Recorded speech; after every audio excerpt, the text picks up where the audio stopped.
Hi everyone, here we've got DOOGEE N30 and let me share with you how to enable the demo mode on this device. So first of all, let's enter the settings, and here we have to scroll down to the system.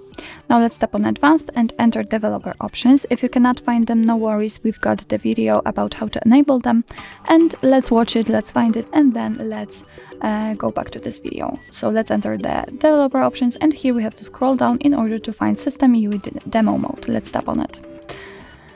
And as you can see, we can either turn it on without showing it actually, or show the demo mode. So in order to turn it on, just tap on this switcher. Actually nothing changed, but after tapping on this switcher you can see that we've got the differences on the status bar, and actually this is it.